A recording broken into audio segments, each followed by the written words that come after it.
I made a mistake Friday morning.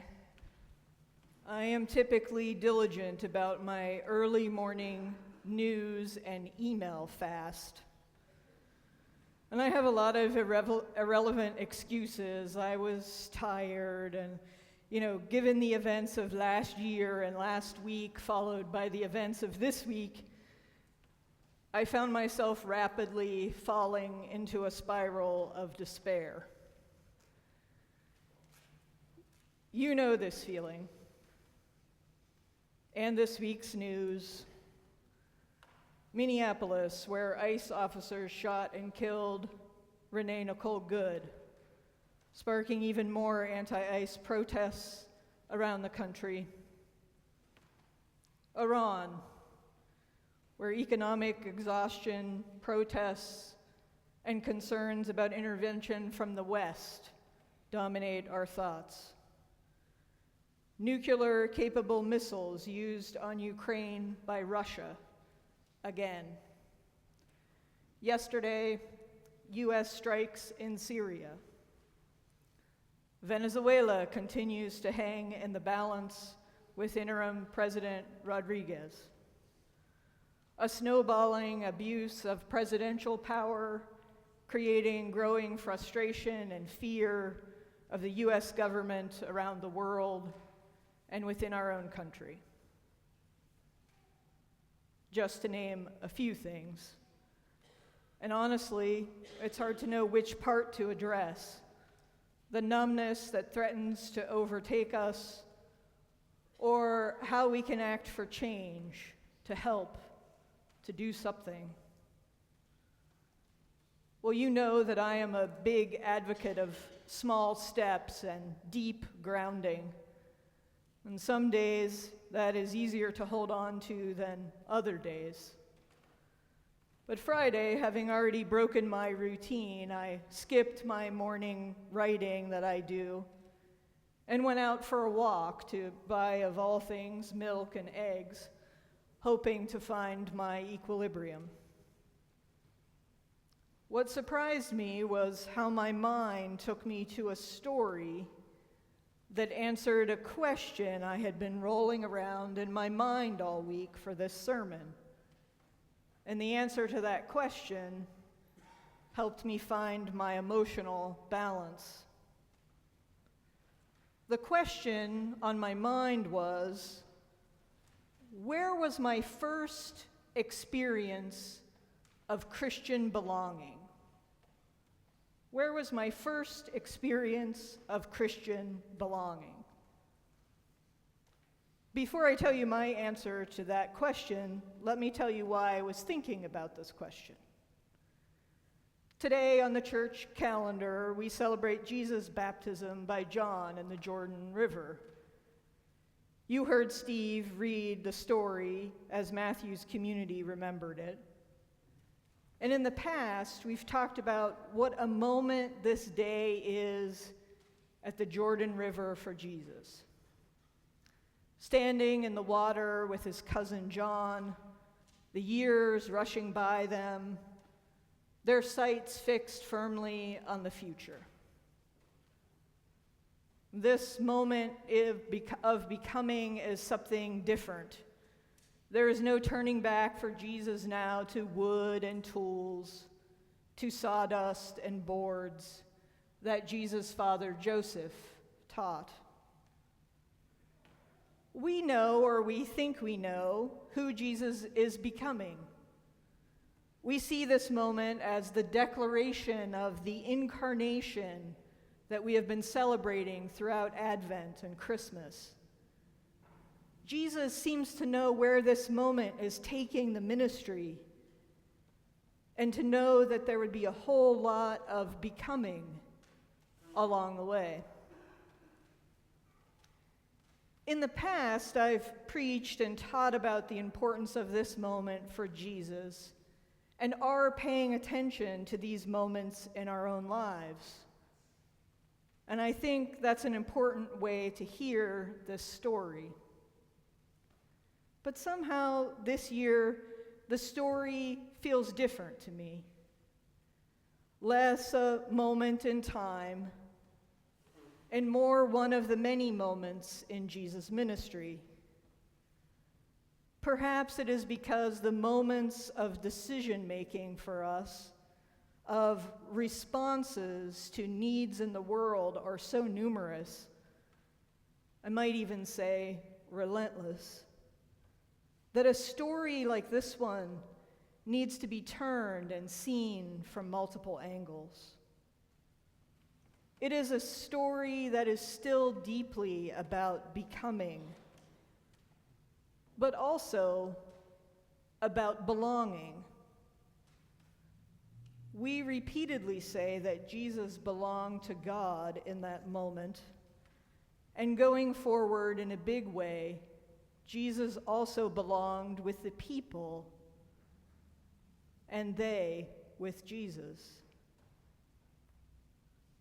Willie James Jennings, who is a professor at Yale Divinity School, wrote a wonderful foreword to a book of essays titled Pathways to Belonging. And Jennings opens his foreword with these words: "You have to decide you want this. Some things in life are given to us, even pressed upon us: family, clan, tribe, nation, story, drama, quest, historical burden, responsibility. But some things must be chosen with a depth of commitment that reorders a life and reorganizes desire. Christian belonging is precisely that thing which must be chosen. It costs everything to choose belonging in this new way. To choose this belonging is to choose to become intoxicated with the desire of God, the desire to form us in an ever-expanding belonging." Remember when I said I had that question rolling around in my mind, where was my first place of Christian belonging?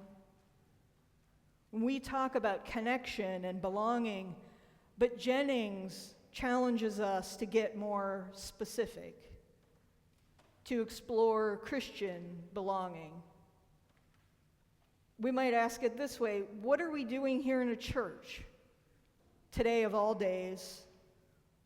Why do we belong here?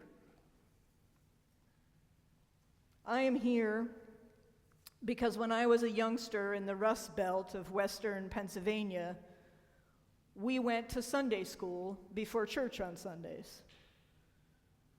Sunday school started in the sanctuary where all the children sat in the first few pews on the left side nearest the piano, and we started with music. I sat in my gray corduroy skirt with a tabby cat patch on the back pocket, and my white t-shirt with a stitched red embroidery along the collar, and sang many songs that I'm sure you all know. This Little Light of Mine, A Fountain Flowing Deep and Wide, and about Noah building the ark, just to name a few. That church was where I belonged because I felt God's love there.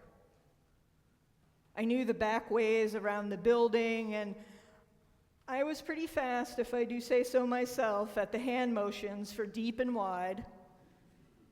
And well, I have belonged to churches ever since. But not just because that's what I do. I cannot lie and tell you that it has always been easy. Churches are full of human beings, after all, me included. But for me, Christian belonging challenges me.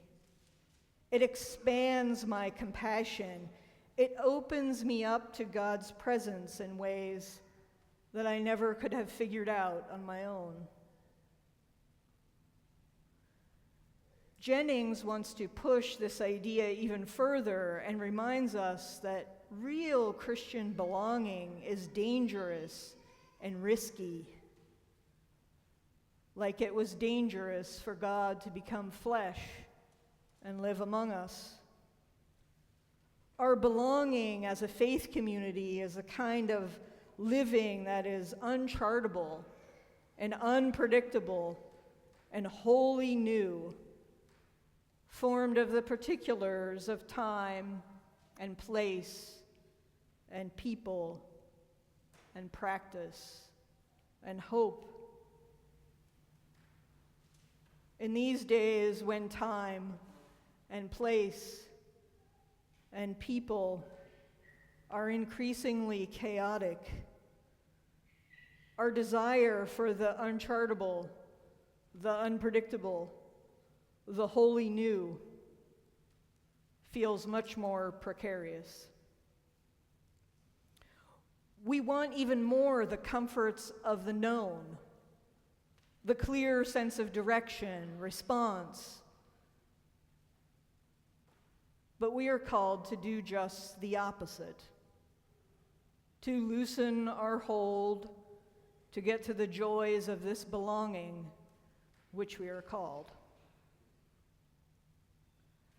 Jennings also uses this language when he talks about what belonging is about. He says, God desires to draw us into a life. Let's call it a holy life of connecting, enmeshing, burden sharing, and building. God's desire for belonging invades all forms of belonging. And I stand before you today and say, I want that holy life. And I cannot love God as deeply without all of you. Jennings' language about belonging sounds a lot like the language of 20th century theologian Paul Tillich. In his book, The Courage to Be, Tillich suggests that our becoming is tied tightly to our courage. Courage understands limits and fears and pushes us further into who we are becoming.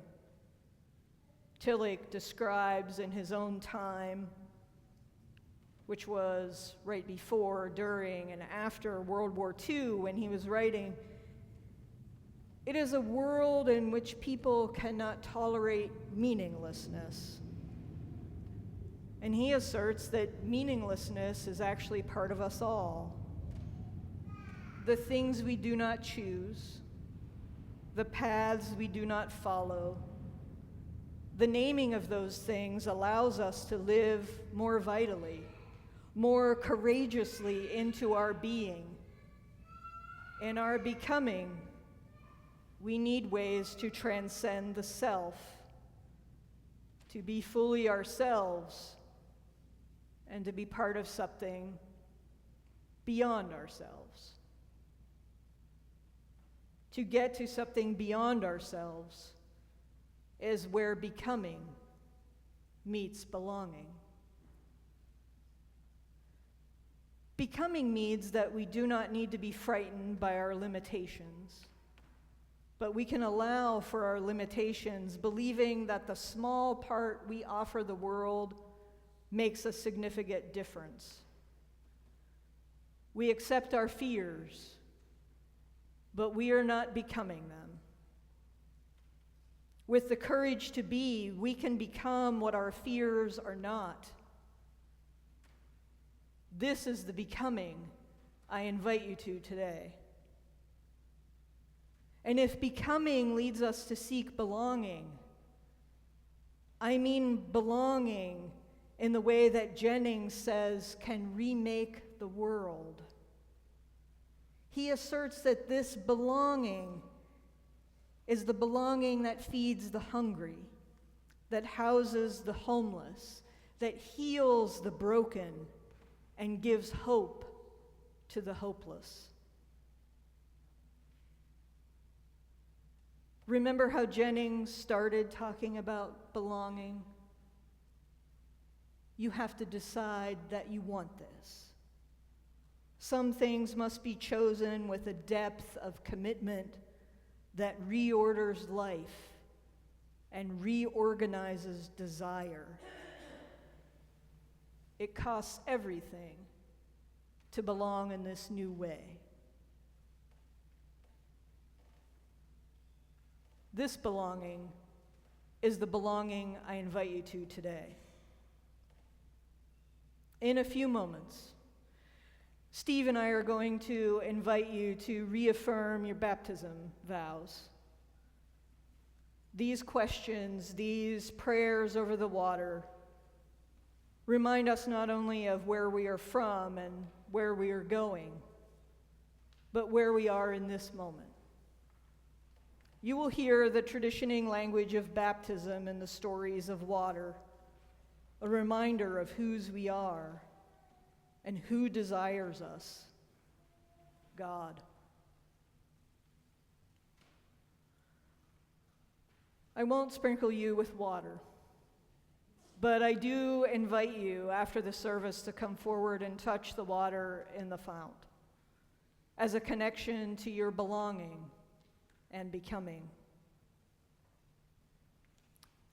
These words and questions that we answer together may remind you of things in your past, your own baptism, but do not stay in the past. Bring those currents forward. The water may give you hope for the future, but do not stay there. Bring those currents back so that all of our intentions meet at this present moment. To celebrate the sacrament is, in John Calvin's words, to do a holy thing. And today, our becoming and our belonging is sacramental. To name our desire to lead a holy life of becoming and belonging. We may be afraid, but right now, I assure you, we are more than our fears. We may not know where to start, but we can just begin, trusting that we are part of the ever-expanding love and belonging of God.